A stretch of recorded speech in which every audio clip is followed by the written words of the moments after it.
Hi, everybody. Good morning. My name is Gabriela Grasso, and I'm a journalist. And with Q Code Mag, which is a web magazine that has been online for 8 years now and mainly covers stories from all over the world. And also as a print edition now, which comes out every 6 months. We have decided, and we are honored to present you a series of interviews with authors from all over the world.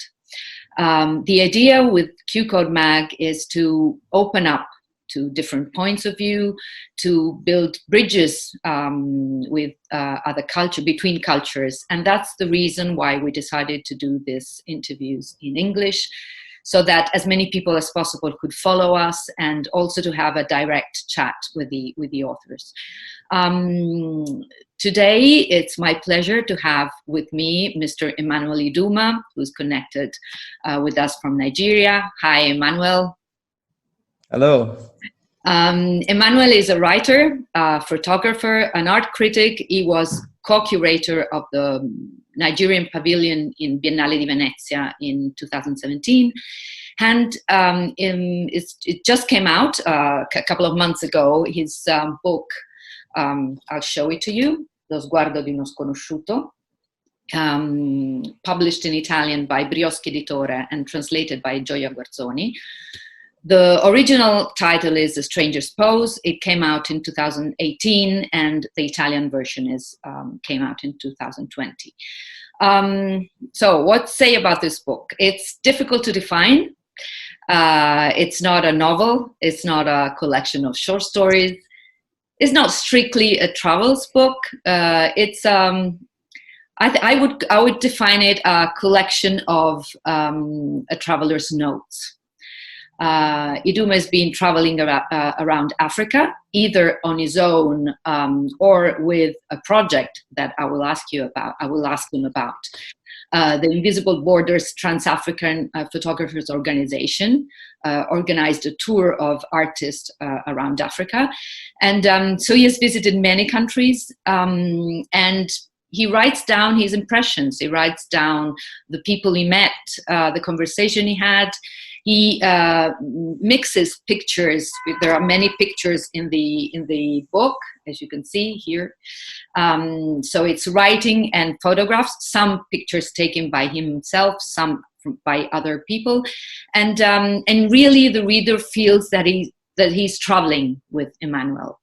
And I think that it's particularly interesting for a European reader, an Italian reader, I would say, especially because we are used to read about travels in Africa written by Italians or Europeans. And I really like the fact that this time it's an African traveling around Africa.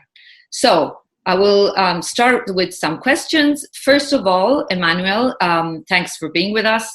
And could you tell something about this trip that you did around Africa? What is the Invisible Borders Trans-African Photographers Organization? What did you do? Where did you go? Thank you very much. The first thing to say is that I'm honored to do this. It's always a pleasure to speak about this book. And I have also been overwhelmed since I'm speaking to an Italian audience. I've been very pleased with the response it's gotten in Italy, and it almost seems like it's competing with the English version for attention.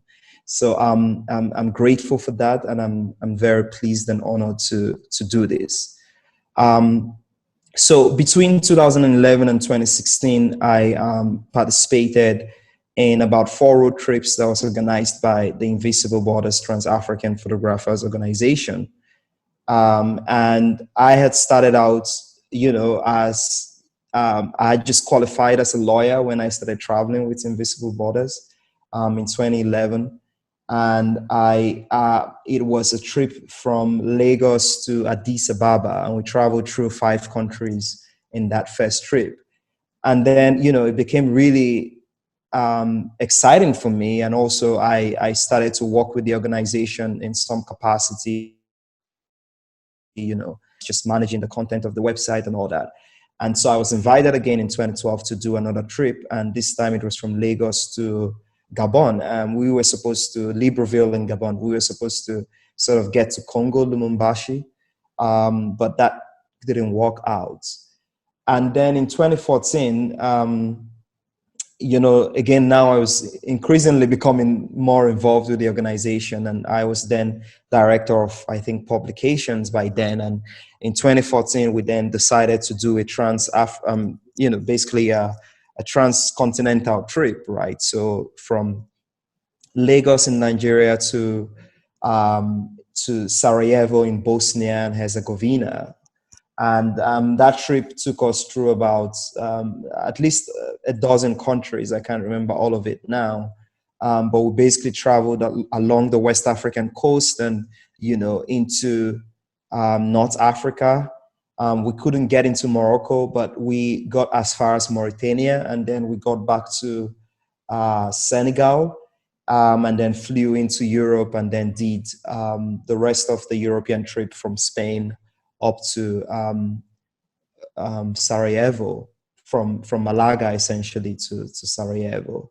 Now, and then the final trip in 2016 was a trip within Nigeria. We were trying to also think through what it means to travel within Nigeria after having traveled across several African countries. So that was my involvement with the trip and that with the organization between 2011 and 2016, and that formed, of course, a significant amount of the experience. The fact that I traveled with the organization that then made it into the book. But part of what I was asked to do while traveling, which I did, was to write on a blog and to write essays, and reflections while on the road. So that is a completely different, not many of that did not make it into the book, or most of that. I think because I knew I had written about the trip in the way that the organization required, right? Or the road trips at the time required. A lot of the writing I then did afterwards for the book was writing that happened afterwards upon reflection. Okay. And writing that also happened, when I began to travel alone. So as I traveled alone through Morocco. I traveled again, I had all these other histories of traveling within Nigeria that I also included in the book in relation to my family and all that. I traveled also within Senegal, outside of the framework of the organization. And so it became this book that initially was made possible because I was involved with the organization, but became expanded because I had this material from my own travel that I could then develop and, expand on. So that's really how it all started. And as you were saying, you've been traveling a lot in Africa and outside of Africa. So first of all, I would like to know, how was it for you to travel so much in Africa? What did you discover? What were you struck by? And the second question would be, what difference did you find, did you feel in the perception you had traveling in Africa and outside of Africa, and also the way people perceived you? I guess it might be different. Yes. So the first question you asked is, what I discovered while traveling. I think the first and the big framework, what I had in mind while traveling was that I knew, of course, that I was going to be a stranger in all of these places. So I wasn't traveling in Africa necessarily as an African who was familiar with Africa, right? Africa is a continent.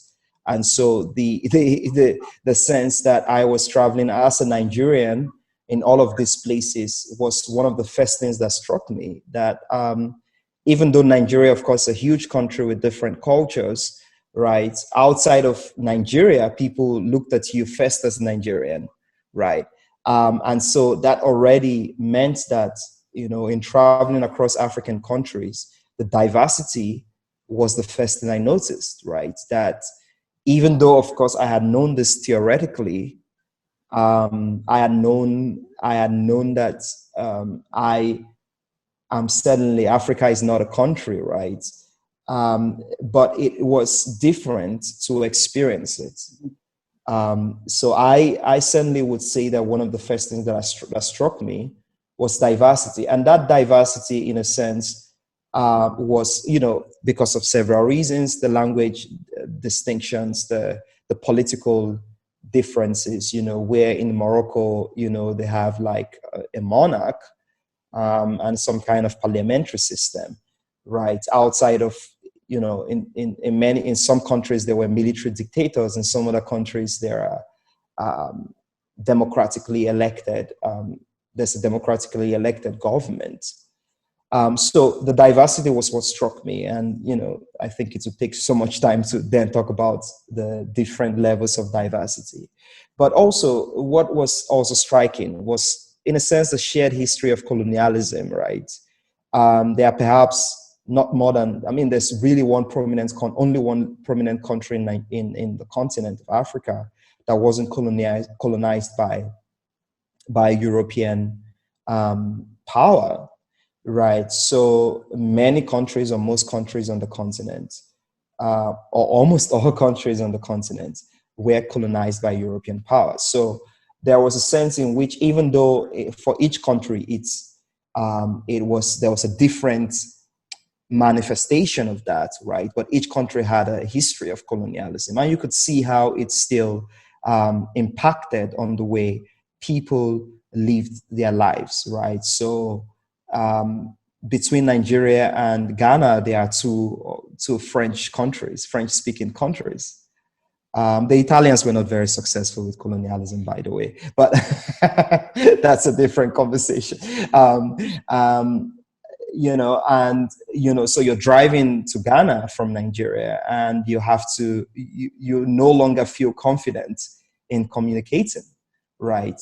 And so what then happened for me, of course, was to notice that even though, of course, Nigeria's colonialism was by the British, and it had its own particular ways of impacting the lives and the history of Nigeria, Benin Republic, or Togo, have their own histories of colonialism with the French that impacted on how they live their lives at the time I was traveling. So that was also something that was noticeable while I was traveling. Now, the final point is, the final question you asked is the distinction in perception between, when I am traveling within Africa, or when I'm traveling outside of Africa. That's sort of difficult to articulate, even though it might seem easy. The easiest thing to say about it is that, of course, blackness is not really an issue when I'm traveling within the continent, or most parts of the continent, right? If I'm traveling in North Africa, then blackness is sort of an issue. But can you hear me? Can you see me? Go ahead. Yes. No problem. Okay. Yes. Okay. Okay.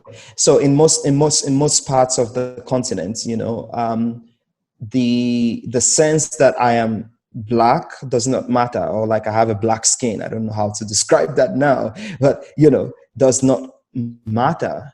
But in Europe, of course, one is more conscious of being Black, right? And that's for so many reasons. That's because of, in more recent times, the migration crisis, in more recent times, the rise of the far right in many European countries, right? So all of that then contributes to how you are perceived differently, or how I felt I was perceived. And of course, I traveled, within Europe, at least for the writing of this book, in mostly in 2015 or so, 2014 to 2016, thereabouts. So what has changed in the last 7 years would also impact on how I'm perceived. If I were to travel in Europe, or if I was traveling in other parts of the continent today. Okay, thank you. There are two words that I would like to draw your attention to, which are privilege and shame. While traveling, you perceive, that is what readers get reading your book, you perceive the privilege you have in being an African that is free to travel around most countries in Africa. You have a passport, you were traveling with other artists. And so this puts you in a very different position compared to other people that you met that are not free to leave their homes to go somewhere else. Migration, of course, it's a big part in your book. And then shame, because there is this beautiful story that you tell about that happened in Senegal. You met with this man, you started talking to him, you spent some time with him. And then at one point, the police arrives and takes him. You don't know why, and there's nothing you can do for him. And then you write, at that point you write, I've never felt so ashamed of myself. So I would like you to comment on these two feelings, the feeling of being privileged and the feeling of being ashamed somehow, and if these two feelings were related somehow. Well, I mean, I think that your analysis of the distinction or sort of what sense you got while reading the book is correct, right? That part of what I was struggling with while I was traveling was, what does this privilege of traveling afford me? What does it allow me to do? Especially because I'm a writer, right? And that's why I'm traveling. I'm actually not traveling because I want to see the world or have like fun or go on vacation. I'm traveling because I have the opportunity to do so in order to return home and write. Mm-hmm. And so the acknowledgement of that privilege for me, and the more I think about it, especially now, I mean, I'm a little older, you know, I don't have the same kinds of anxieties I had. When I think about it now, my privilege is not one that I should loathe. It's not one that I should, to use that other word, feel ashamed of. But the privilege that I have, and I have now, and I had then, the question of, you know, in relation to that privilege is, what am I able to do with this opportunity to travel? Now, I think that just to put aside, I mean, because I don't want to dwell too much on the part of shame, because I don't necessarily feel ashamed anymore, I think. But just to say that I felt that statement in that particular passage was what really gave or would give the reader a sense of how painful that moment was for me, and perhaps for the person that I met. It wasn't to say that every form of encounter that I had left me feeling ashamed of my privilege, right? I think it's important to clarify that, because I wasn't necessarily saying that, you know, anytime I meet with someone who has less than I do materially, then I feel ashamed for what I have, right? So I just want to address that. But the most important point for me is that every artist of any kind has a degree of privilege, if only for the fact that you have chosen this kind of life, right? You know, that choice is a great privilege, and it comes with, of course, great responsibility as a result. And so my constant interest in the work that I'm doing as a writer, especially as it relates to telling the stories of others, is how do I honor the commitment of my work, of my calling, even, right? How do I honor my privilege? And that's how honor my commitment, and that's what makes it, I guess, less important to state that I have privilege, and so I'm brandish and, you know, moving around with privilege, because with that privilege comes maybe extra responsibility, because finally you can no longer simply tell stories that are false.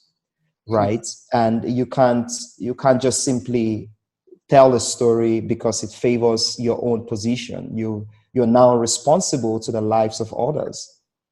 That's not something that every single human being, wants to do. It's very hard. It's very difficult to honor the lives of others when you're telling a story, especially when, they don't tell you to write their story,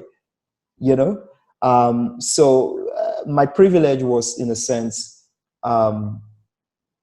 counterbalanced by the responsibility that I have, and I still even feel to the people I wrote about. Okay. You were talking about being an artist, and I was thinking while reading the book that you are familiar with at least two means of expressing yourself. One is photography, and one is writing. And in both ways we capture reality. So I know it might be a difficult question, and we don't have a lot of time. But do you manage to tell us, like, what do you think it's the difference between capturing the reality with an image, with a photography, and capturing it with words? And when you have the two tools in your hand, when do you decide when to use one and when to use the other? I'm only recently beginning to take very seriously the possibility that I could, take photos as a form of artistic expression, right? Or as a medium for my artistic expression. The work that I was doing with the book was really to look at photographs, to choose photographs that sort of helped, in a sense, even express further the kind of writing that I was doing. And so the medium of photography, as it relates to the work I did for A Stranger's Pose, is really in relation to more of a curatorial, curatorial form of, expressing myself.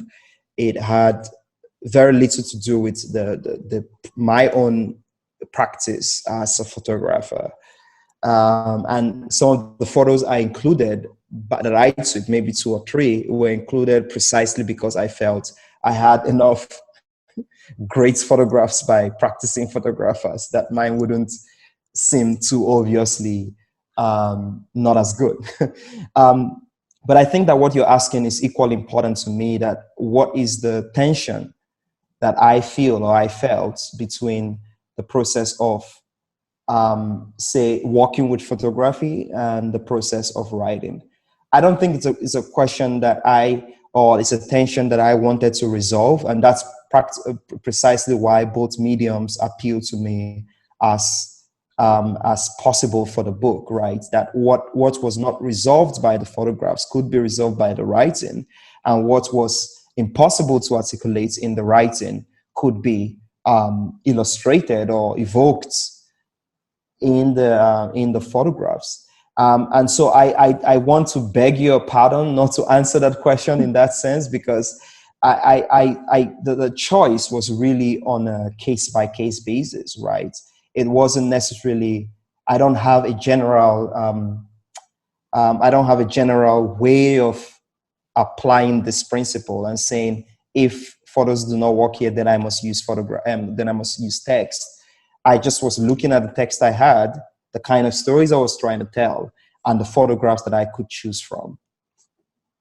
Yeah. You're saying basically that the two means are complementary. One absolutely different, and there. That's yes. Last question that I will ask you is about, you talk about your restlessness in the book. I don't know which word exactly you use, because I have the Italian version, but let's say the feeling of restlessness, not feeling at home in just one place, which obviously relates also to the urge of many people that you met to move, to go somewhere else. So have you changed your attitude towards the idea of migration after and during these trips? Yeah. Of course, I had a different relationship to migration before I wrote the book and after. And in a sense, that position is still, my position in relation to migration or movement in general is still evolving. I think that fundamentally, the nature of, the nature of humanity is evident in the process of migration. I mean, that's really who we are as a group, as a species, that we are always thinking about, how to shift home from one place to the other, or how to develop, new forms of belonging. So that seems obvious, but I feel like it became clearer to me once I started meeting people who, and even now when I speak to a number of people who say there's nothing for me in this country, I want to leave. And so nobody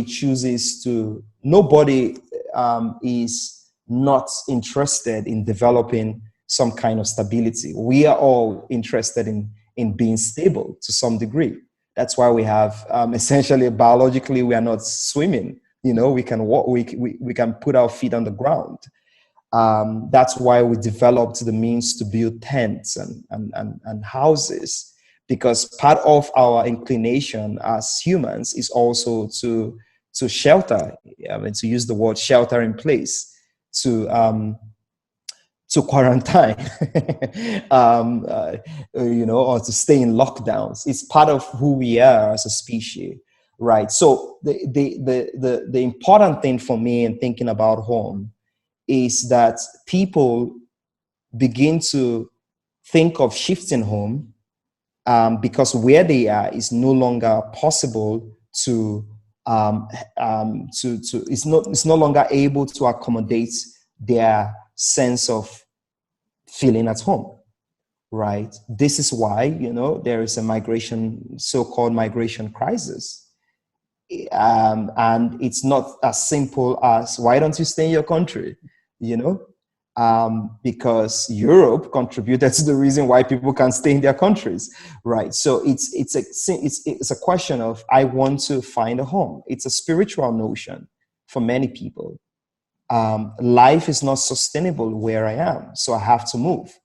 And so my interest is not simple. I really want to be in Nigeria. It's very great to be here. And so I'm not just simply interested in a nomadic lifestyle. And I don't think too many people in the world are. I think most of us are interested in being grounded.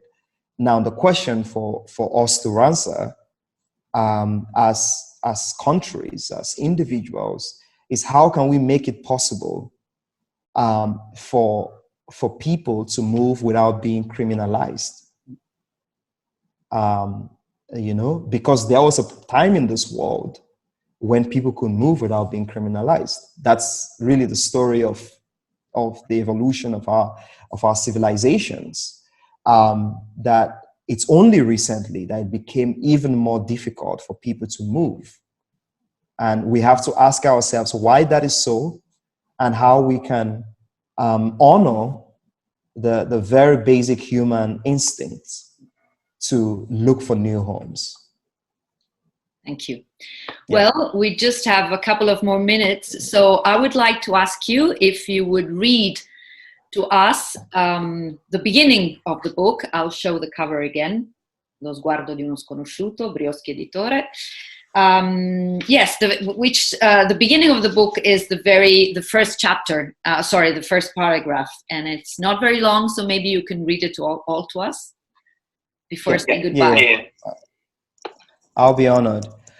So it's very short, so here goes. On impulse, before anything else, in a white E350 Ford van, I drive into Mauritania at sunset. I see a dune land, and then houses built as if to imitate matchboxes. Today, Eid al-Fitr begins. Men are walking back from mosques, women and children trailing them, sure-footed and celebratory. I see all this with my nose pressed to the window. The men wear long, loose-fitting garments, mostly white, sometimes light blue. I watch them from behind and think of the word swashbuckle. I am moved by these swaggering bodies, dressed in their finest, walk into houses that look only 7 feet high. I envy the ardor in their gaits, a lack of hurry, as if by walking they possess a piece of the earth. I want to be these men. That was lovely. Thank you. Thank Well, you. Emmanuel, thanks a lot for being with us. Thanks everybody for watching this, and wish you a pleasant rest of the day. Thank you.